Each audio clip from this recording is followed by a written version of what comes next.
Direction la Côte d'Ivoire, retour de Laurent Gbagbo à Abidjan. Voici ce que le président Alassane Ouattara a confié à Le Monde. Pour plus de détails, après le générique.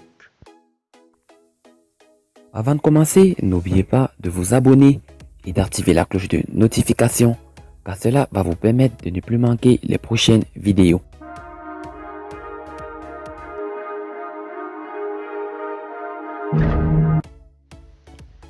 Le retour de Laurent Gbagbo est de plus en plus évoqué à travers des conversations officielles.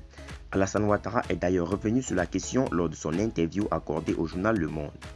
Alassane Ouattara, Laurent Gbagbo va rentrer, il n'y a aucun problème.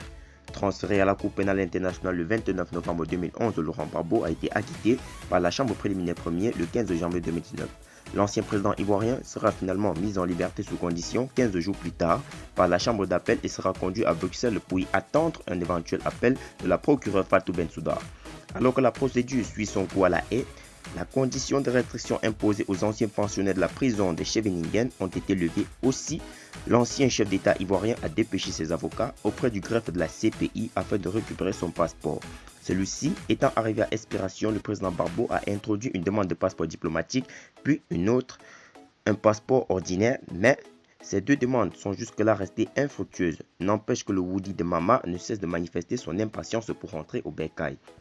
À en croire Jeune Afrique que Alassane Ouattara, candidat à l'élection présidentielle, avait dépêché le président nigérian Mahamadou Issoufou auprès de son prédécesseur afin de requérir sa neutralité lors de la prochaine présidentielle, en retour de quoi il faciliterait son retour au pays après sa réélection. Mais face à l'intransigeance de son adversaire de 2010, le chef de l'État a à nouveau profité de son entretien avec le confrère Le Monde pour évoquer le sujet. Laurent Gbagbo va rentrer, il n'y a aucun problème. Il y a un procès en cours, il a été acquitté en première instance par la Cour pénale internationale.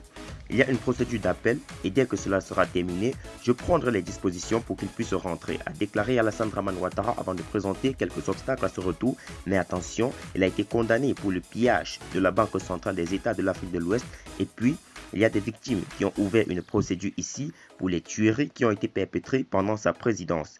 Si je ne fais pas quelque chose, quand il rentrera, il ira directement en prison.